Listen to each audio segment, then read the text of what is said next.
She studied psychology, stepped into the corporate world, and somewhere along the way, she decided that she wanted to do something different, something that felt more like her. Today, Alina Nazri is a trainee counselor, and this month, we're sitting down with her for Mental Health Awareness Month to talk about something we don't always give enough credit to, the people around us. Community, connection, and how the relationships we build shape our mental health more than we think. My name is Zintia Azmi. You're listening to What Will I Be When I Grow Up?, where we get to speak to wonderful people with fascinating careers and ask, how did you get here?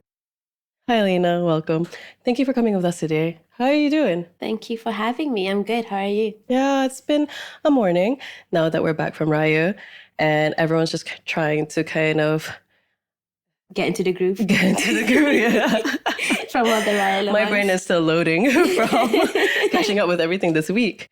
So we're here today to kind of talk about like what's happening in May with Mental Health Awareness Month, and our entire theme is kind of about the power of community and connection. But before we start off there, can you also walk us through your journey from your psychology degree to working into corporate and eventually going back to pursue your master's in counseling? Sure. I think I started off doing psychology for something I really wanted. So I did A-levels, and my A-levels choices were very specific, 3 different options for myself. So it was law, it was English lit, and psychology. But then I knew I wanted to do psychology, but then I just needed to convince my parents because my dad's like, why would you want to talk to people all day for your life? Yeah. So then I ended up doing well in psychology, and I did my degree in psychology, which then I persuaded my dad, well, I can do anything with psychology. Like, people will always be relevant. Mm-hmm. I can do marketing, I can do advertising, I can do, even if you still want me to go into law, I can do law with psychology as well, technically. And everything under the sun with psychology, because there will always be people and you will always have to understand people. So then I did psychology degree in Nottingham. And then afterwards, it was right before COVID hit is when I started working. So like 2019 is the career change that I did. And I started off in like design thinking firm. So it was like innovation, trying to understand people, trying to understand how to create things and design things for people. So that was like really relevant. So I was like, yeah, always have to understand people in this. And at that time I was just interning with them. And then this is when I was like, okay, maybe there's another route as well. I've always wanted to be a writer, and I got a job at the Star.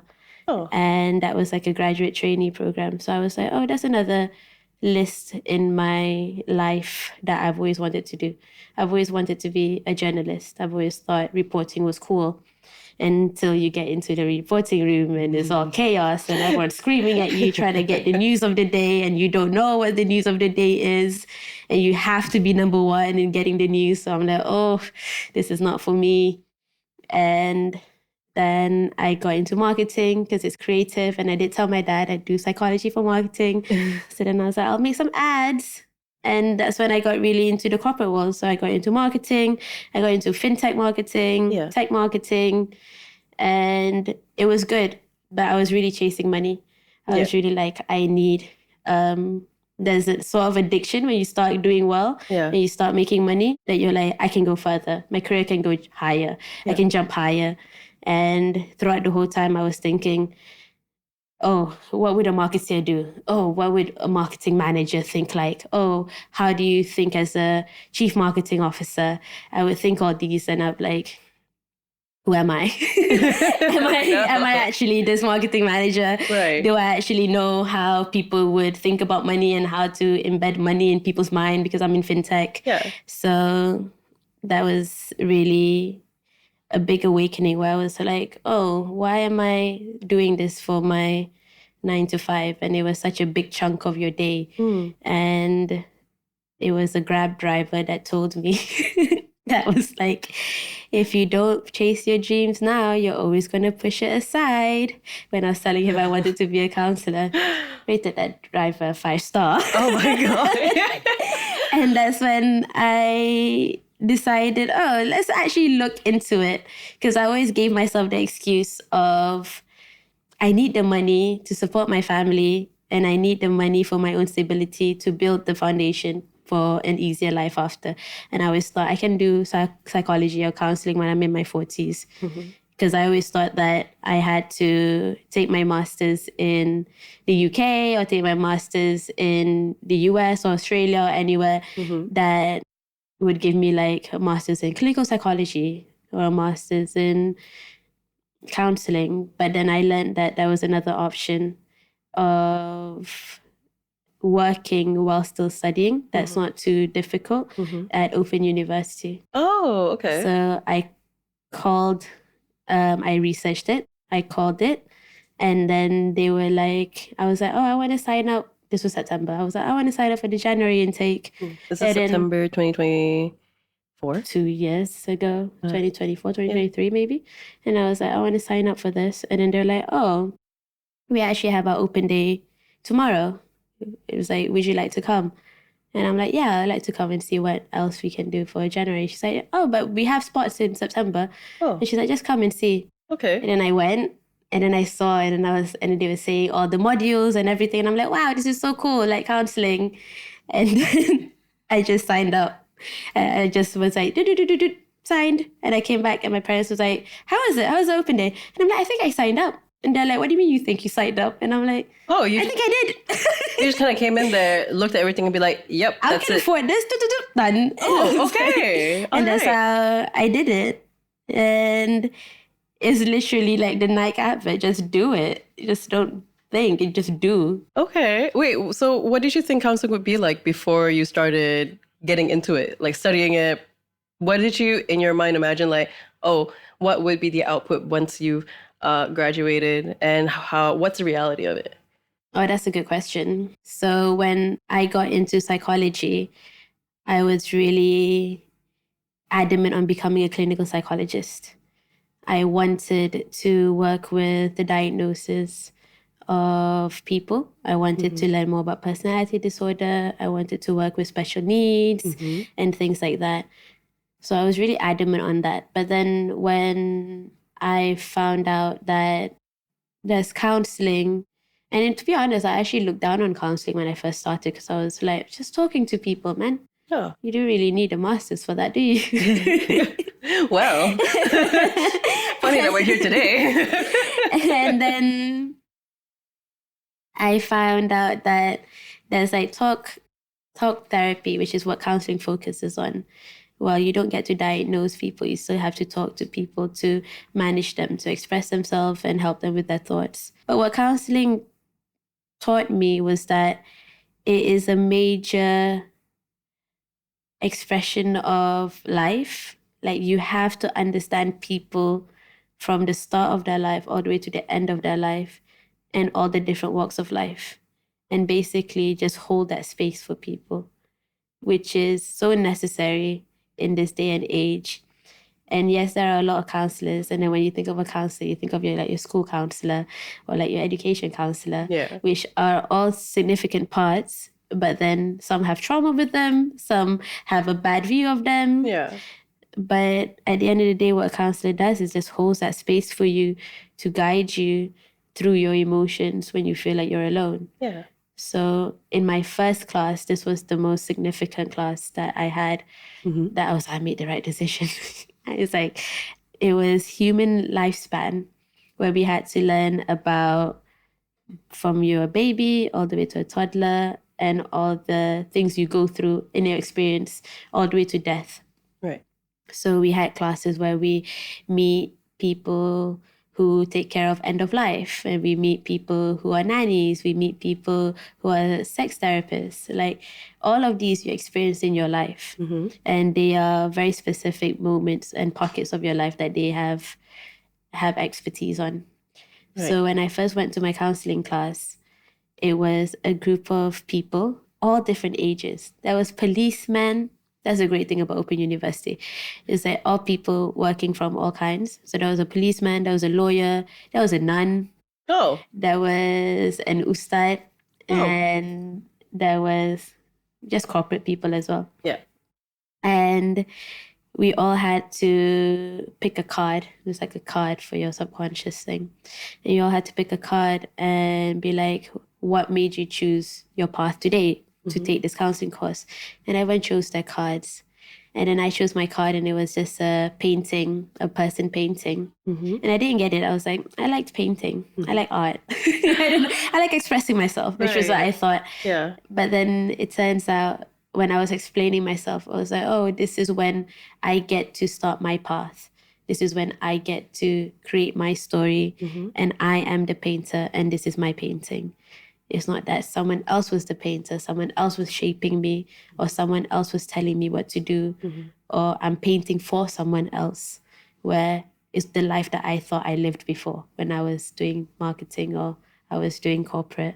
Because I was like, I'm earning for my family, I'm earning for my parents, or I'm doing this to think about the company's objective. Right.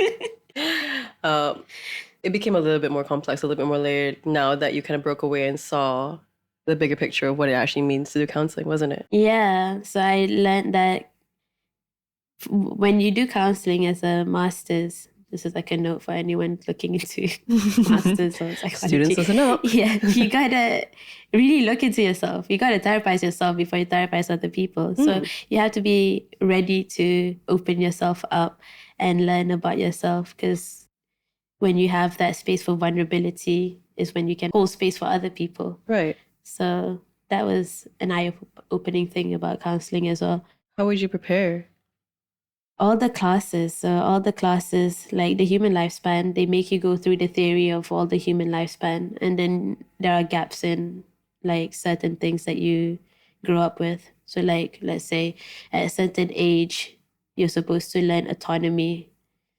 And they ask the essays like, at this age, did you learn autonomy? Or how did you learn autonomy? And you have to go through your life experiences and figure out the gaps of where you are that made you today. So you really have to reflect on yourself. And the deeper you reflect on yourself, you get to deeper reflect on your clients. Because if you have a cap to knowing who yourself, then you'll have a cap to being able to see your clients as well. And for the clients that come in, and I guess on that same vein, right, having to know yourself, what kind of clients do you meet that tend to kind of have that gap missing, who tend to have a hard time understanding who they are? Is honestly, sometimes people just don't ask the right questions. Or everyone talks waiting for their turn to talk.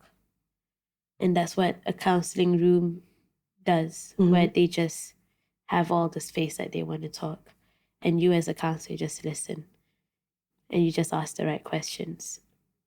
Because if someone asks, how's your raya? They're waiting to tell you about their raya.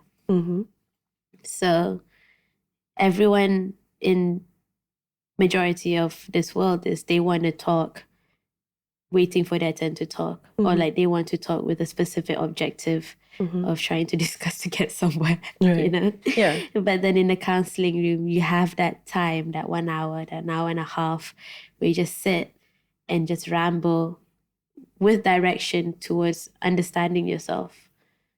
And that's not a space to be taken lightly, because people who don't have the capacity or the depth of themselves is when they don't have time to see themselves in that way. Yeah. So that's what counseling helps with. Everyone has that depth in them. It's more of, has someone asked why your favorite color is blue? Because everyone's going to be like, what's your favorite color? Blue. And it's like, but why is your favorite color blue? Right. And then they're going to be like, I like the sky. The sky is blue. Yeah. It's like, why do you like the sky so much? When I was younger, I look up a lot. Why did you look up a lot? Yeah, because I was always being left by my parents, and then I would always look up. Like, it's the only thing that keeps me company. You know? Like small things like that. Yeah.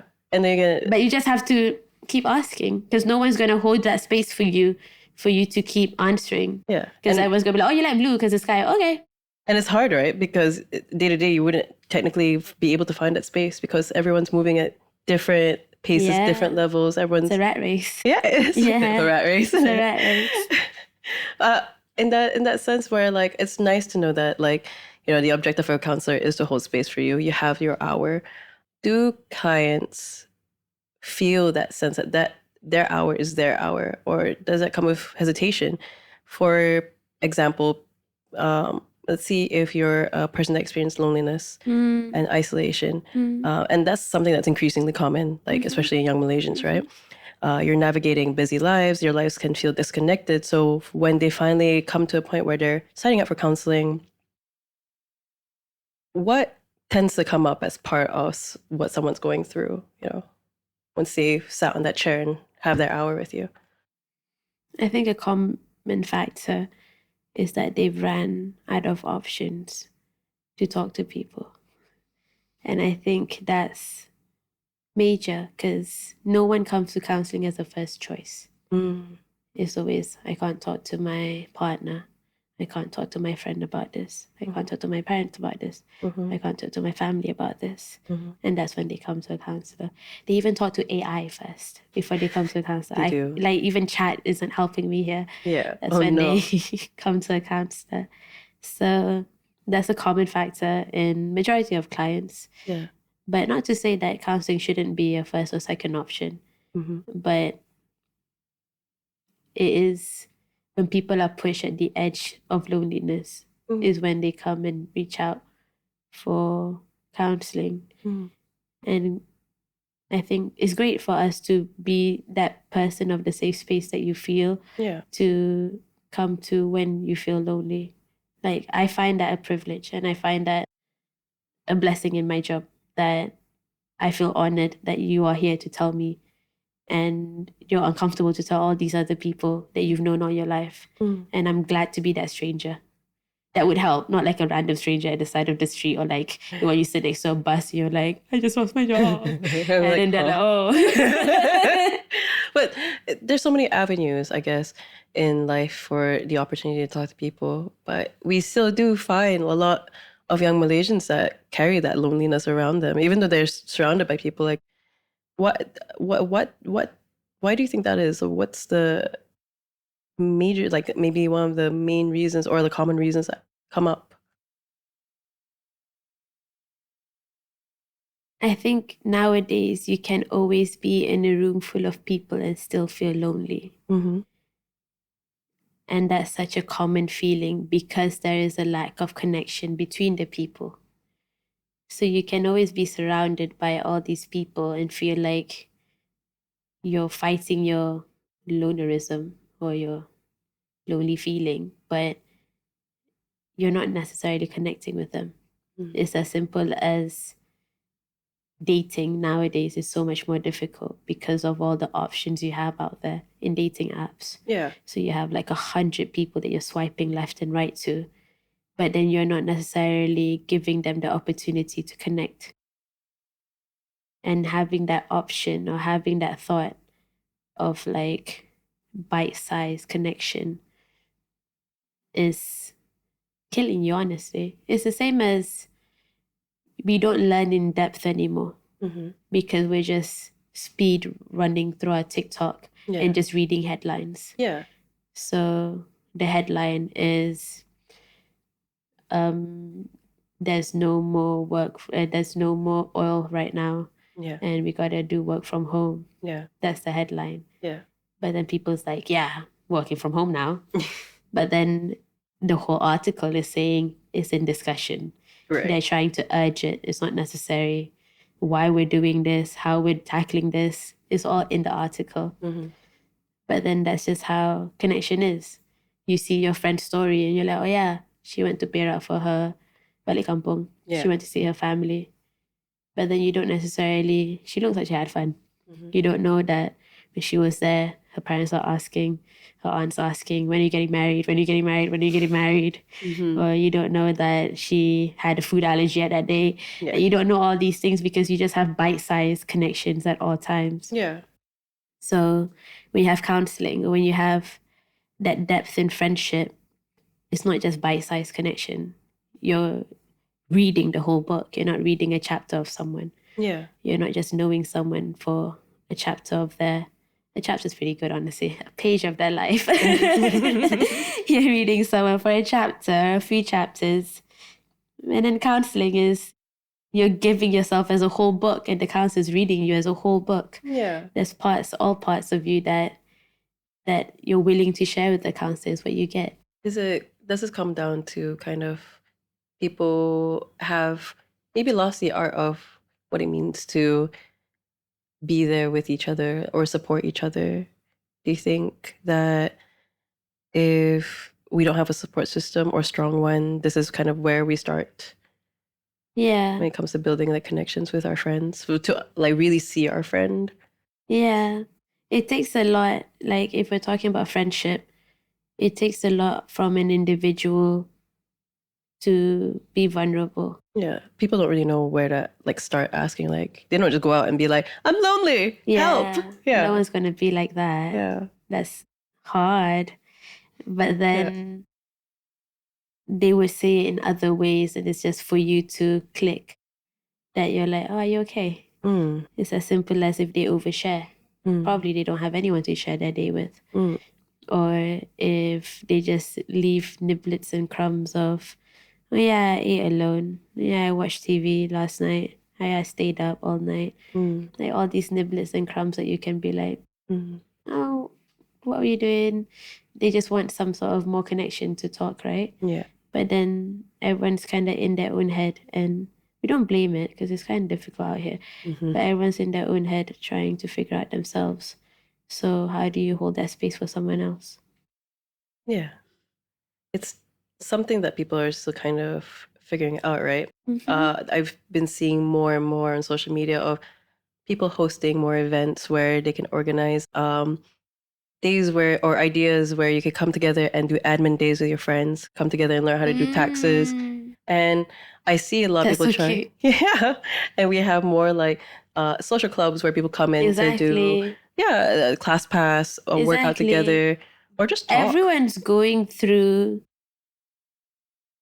a craving for community, a craving for belonging. So Do you find this like a way of another way people trying to ask for help? Instead of asking, I need to someone to talk to, they've decided that let me make a space to be with people that I can talk to. I think it's a courageous thing to do, definitely. And not saying that it's not a great thing to do, but then it's healing by the act of helping others, or you're healing in a community, which is very necessary. You can't heal alone. You can always heal in a community, and just how it takes a village to take care of a child, right? What does it mean to not be able to heal alone? What is that?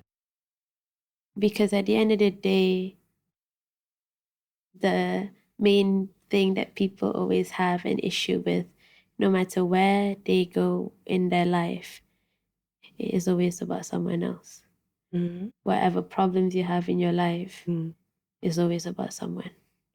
As simple as even if you have cancer, yes, the problem is cancer. Yes, you're sick. But the problem sometimes is not about being sick. It's about leaving your loved ones. It's about being a burden to your loved ones. That's what is the problem, like that you struggle with. Yeah. Or even the problem of your career. You have the problem is not the job itself, it's your coworker, it's your boss.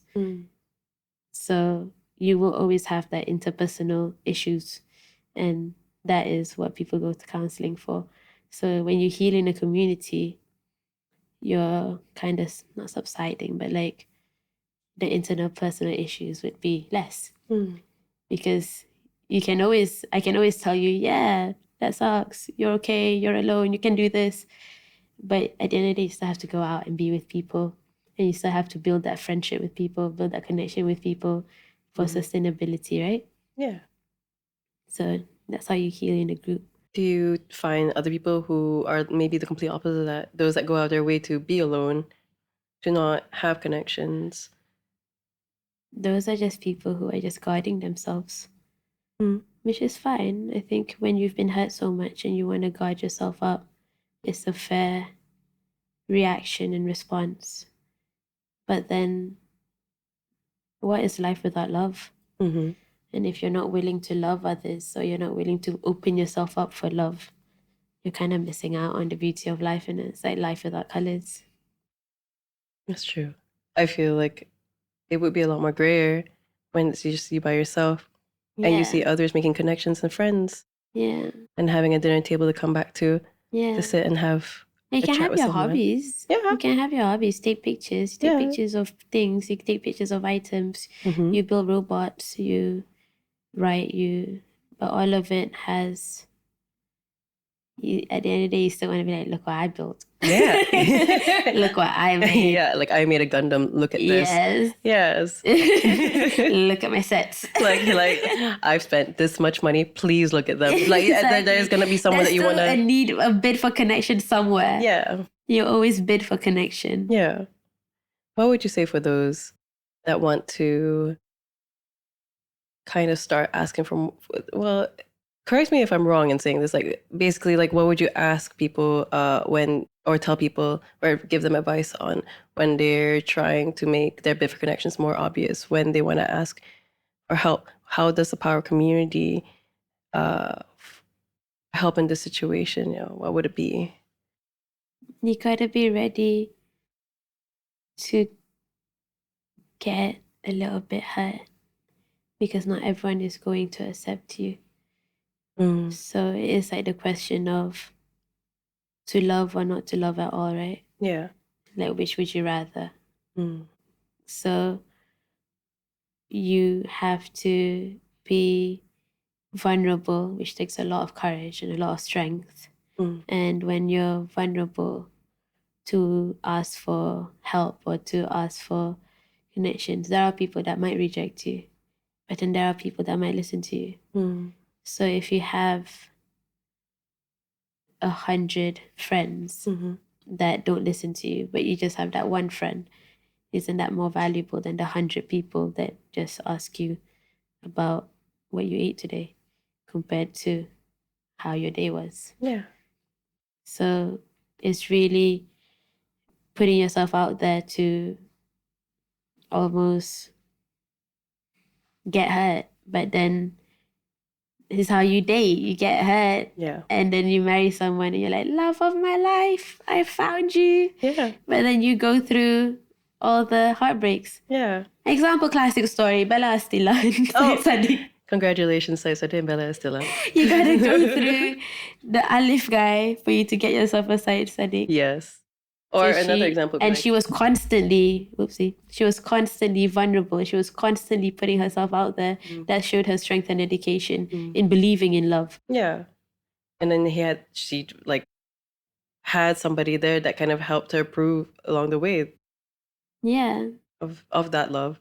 Another example, unfortunately, that I was thinking about, I don't know if it's a good one, but I was thinking about Punch the Monkey. Oh, yeah. Yeah, Punch the Monkey. I thought you were telling me to punch a monkey. No, don't punch a monkey. Punchy the monkey. The monkey that was, that grew up in isolation and tried to go back into a group of other monkeys, but they rejected him. But now, apparently, the monkey has a girlfriend. So, love lasts. Love. But no, like genuinely, that's an actual study. So they had a study with a monkey. It's a classic psychology study. It's like they have a study with a monkey, and then the monkey had two options where one is like a barbed wire shaped mom and milk, and then the other one was like or covered with cloth, or like a teddy shaped. Yeah. And at first they would always take the milk because it's a necessity to eat. But then afterwards they would end up with the cloth and comfort for cuddling because love and belonging is that important for survival. Love is part of like what we need for survival, right? Yes, that's what we can conclude with. It shouldn't really be, it's not really an option. I think people have this strange idea that love is something that comes as an option, but it's what gets us going. It gives us the motivation to come out. Yeah. If you could leave our listeners with one thing about the power community and connection, what would it be? It's important. There's a reason why there's millions and billions of people on this earth. And there's a reason why you are not born alone. You will always be born with parents or a caretaker. And why it's important for you to be taken care of. And then take care of after. So as much as it's easier to be alone and it's harder to be in a community and put yourself out there, but it's a reward that is far greater. And finding your community is a home. Not necessarily do you have to find a home with just your family. You can find a home in a running club. You can find a home in a book club. It's just feeling that you're not alone in this rat race. And that is a feeling that everyone feels at least once in their life, I believe. It's really nice to hear. Yeah. To be there for others, to live for others Yeah. as you live for yourself. There's this saying where, it's an Islamic saying, I think, or like a thing, where they said that in heaven, well, no, in hell, everyone is trying to eat with this long forks and spoons, and they're trying to feed themselves, and they can never feed themselves because it's too long, it's the length of their limbs. But then, and they will always be starving because they could never feed themselves, and they put people in hell. But then in heaven, they have the same length of cutlery, but they are happily eating because they are feeding others. Oh. So it's not necessarily about thinking about yourself, it's also about thinking about others. And in that, you will find healing. And that's why community is important. It's when you get out of your head and stop thinking about yourself and you think about others, you will heal. That's a really nice imagery. But it's a bit intense, but I think it's a bit intense. But I guess like it does get The point across. The point across. But it's actually really nice to understand that kind of to live is to live with others. We can't really just stay by ourselves, and it's a really lovely way to wrap up. Thank you, Alina. Thank you for having me. And thank you for coming today. Yay. Yay. Done. Yeah.